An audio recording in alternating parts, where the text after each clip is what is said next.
video is another concerned video po. Ang sabi niya is, Miss Che, may side effect po ba ang sobra ang masturbation? Sana masagot. Okay, ano ba muna ang pagsasarili or masturbation? Ito po ay is an act of sexual pleasure by self-stimulating your genitals. Nilalaro mo yung sarili mo para makaranas ka ng self-pleasure. Common ito sa mga kalalakihan at marami na rin pong mga kababaihan ang gumagawa nito. Normal po ang lahat ng ito. May mga iba na gumagawa ng everyday, meron namang 3 times a week, once a month. So ito po ay choice ninyo. So, there is no precise answer to this po. Merong nagsasabi na 21 times in a month at least, or may nagsasabi naman na everyday is normal. Nagbabaris po yan from person to person. So, ano nga ba yung mga posibilidad na side effects nito kapag labis-labis nyo itong ginagawa? Number 1, of course, nababawasan ang energy level.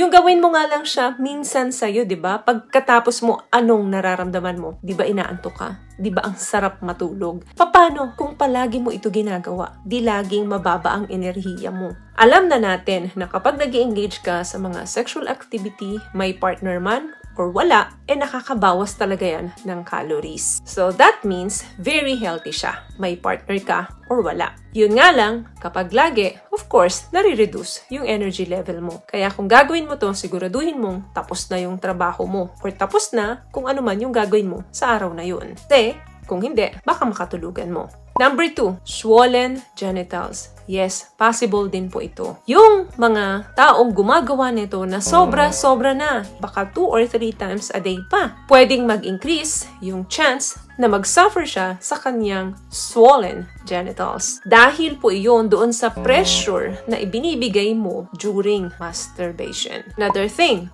possible na maapektuhan din yung kalusugan ng sperm mo. So, yung production ng sperm mo pwedeng hindi na maging healthy. Dahil nga, araw-araw ka nagre-release ng sperm. So, pwedeng kumonte yung production nito. At pwedeng maging mahina yung similya mo. Sige ka, baka pag gusto mo nang magkaanak, mahirapan ka nang makabuo. Though, wala naman po itong impact sa number ng sperm mo. Pero possible na ma-compromise yung semen production mo. What I love about this product, itong No More Dark Secret ng K-Skin, bukod sa may advanced whitening na siya na kung saan pwede niyang matulungan na pumuti yung mga singit-singit mo, moisturizing, meron siyang anti-irritation, antibacterial, maintain healthy pH level. Hindi lang pambabae, meron din po tayong panglalaki. Ika-4, nagiging habitual na. Parang shopping and social media yan. Kasi addiction yan.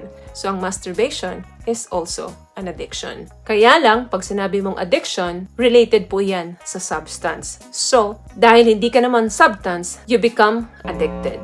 Sinubukan mo ng isa, tapos nakaramdam ka ng napakasarap na pakiramdam. Dahil palagi siyang satisfying, uulit-ulitin mo siya. At kapag lagi mo na itong hinahanap, sa tuwing wala kang ginagawa, diyan na po mag-uumpisa ang lahat.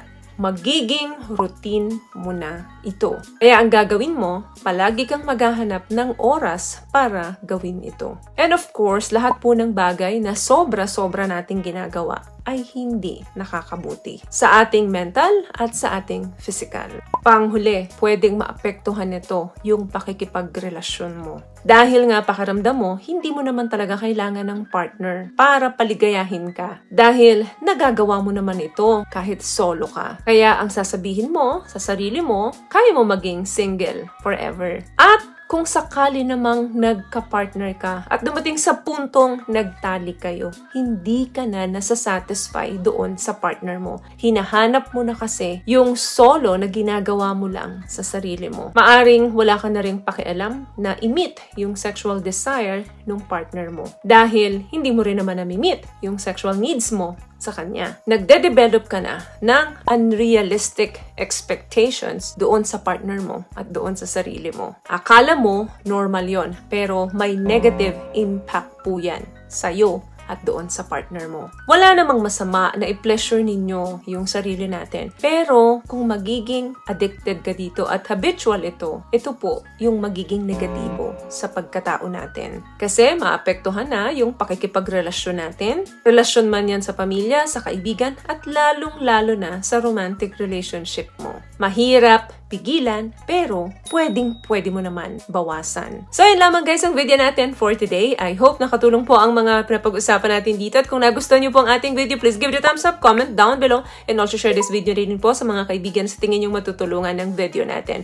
Once again, palagi po kayong mag-iingat at palagi po kayong manalangin. Thank you guys for watching and see you in our next one. Always love yourself and be a blessing. Bye!